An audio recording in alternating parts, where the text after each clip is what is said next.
Le chef doit s'imposer par l'exemple. Il est le modèle sur lequel ses collaborateurs tireront leur propre comportement.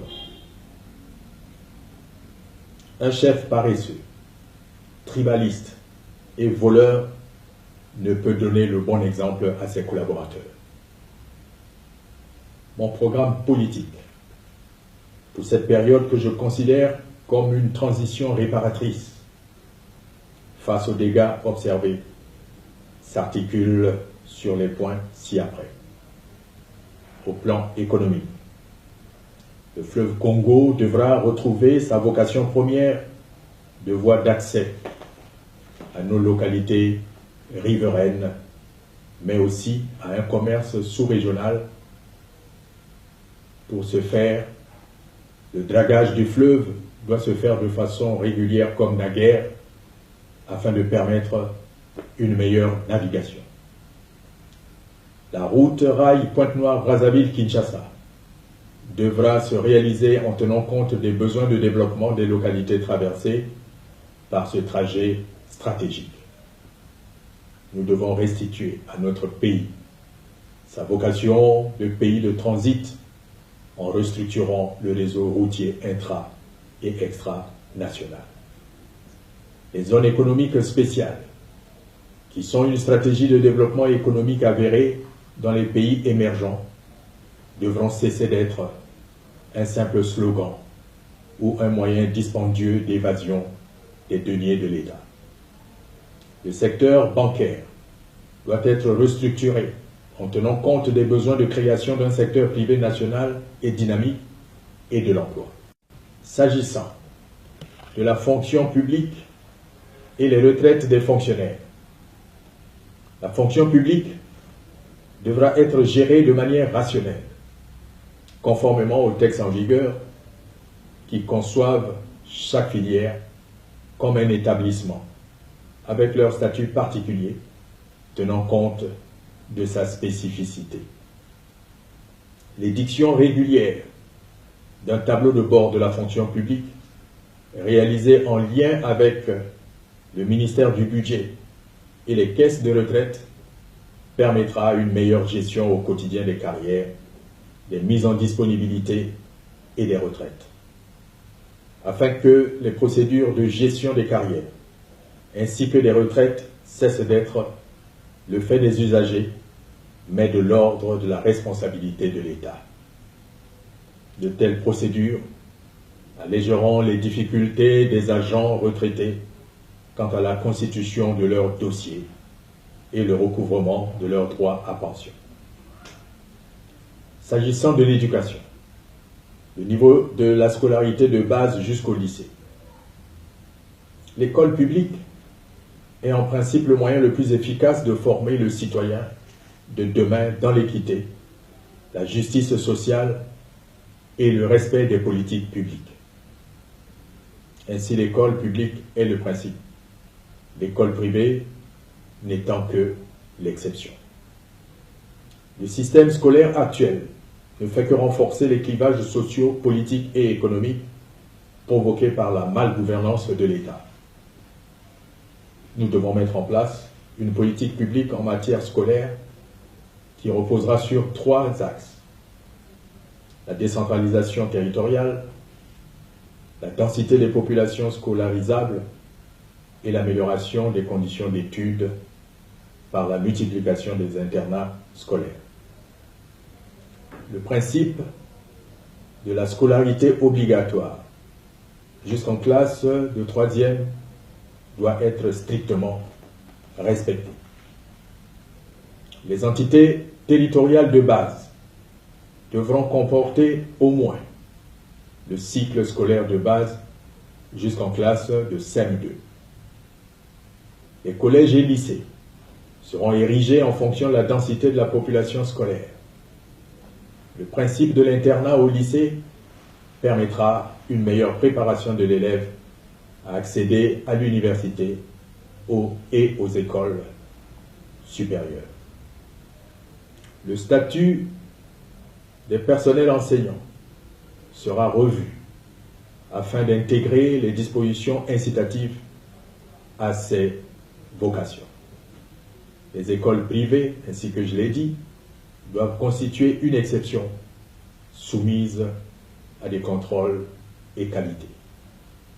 S'agissant du niveau de l'enseignement supérieur et universitaire, la modernisation de l'université Marien Ngouabi doit être poursuivie afin d'atteindre un ratio normal entre enseignants, salles de classe, bibliothèques et structures d'hébergement des étudiants. L'autre université, en cours de construction, devra également être prise en compte, mais orientée vers des formations plus pointues. Une autre université publique devra être ouverte dans la ville de Pointe-Noire et une autre dans la partie nord du pays, normalement dans la ville de Ouissou. S'agissant de la santé publique, la politique de santé publique reposera, comme celle de l'enseignement de base, sur le principe de la décentralisation en ce qui concerne les structures de base et la prise en compte de la densité de population en ce qui concerne les hôpitaux. Une politique d'incitation aux métiers de santé publique sera mise en place pour permettre un meilleur maillage territorial de ces personnels. Les médecins sortis des écoles de formation devront respecter l'obligation décennale de service public.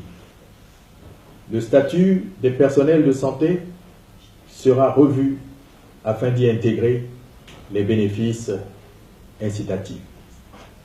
Les cliniques, pharmacies et autres structures paramédicaux seront soumises à un contrôle rigoureux. Les maladies encadrées par les politiques publiques, sida et autres, feront l'objet d'une attention particulière. S'agissant enfin de la force publique.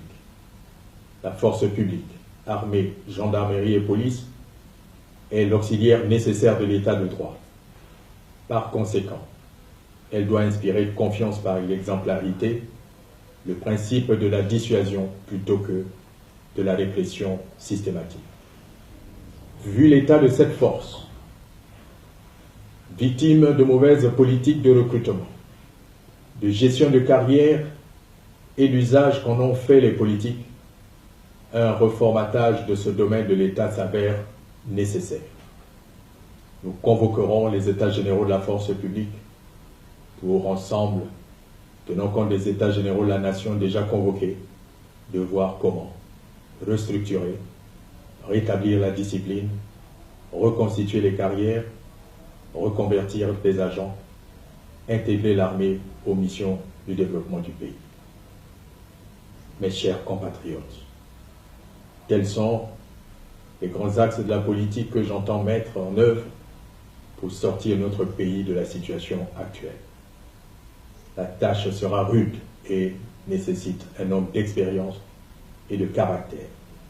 Aimant notre pays et nos concitoyens, croyez-moi, chers compatriotes, je suis cet homme. Mon parcours professionnel et l'expérience de la vie m'ont souvent placé devant des situations difficiles. Je ne me suis jamais dérobé. Militaire de ma formation, j'ai été confronté à des situations complexes. Je sais gérer les situations de crise. Et surtout, j'ai toujours préféré éviter des guerres plutôt que de les gagner. Car une guerre se gagne toujours avec les larmes et le sang des autres. Éviter les guerres nécessite plus d'aptitude et d'amour du prochain que les faire, et de régner par la peur, l'intimidation et la corruption. L'homme du devoir que je suis et que je n'ai cessé d'être ne saurait se dérober. C'est pour répondre au défi de réconcilier notre peuple, de redresser notre économie, de restaurer la morale et l'éthique à tous les niveaux de l'État, mais aussi de remettre de l'ordre dans notre armée, police et gendarmerie, que je suis candidat à cette élection présidentielle. Nous allons, tous ensemble, corriger tous ces dérapages. Apaiser, rassurer, rassembler, tel est mon credo. L'état de la nation, hérité du long règne d'un régime dont les signes annonciateurs de la fin sont patents, commande de revisiter notre société et la mémoire collective afin de trouver les ressorts éthiques et moraux d'une nouvelle gouvernance efficace et apaisée. C'est ainsi que dans les 3 mois qui suivront l'élection présidentielle, nous convoquerons les États généraux de la nation qui ne seront pas une nouvelle conférence nationale.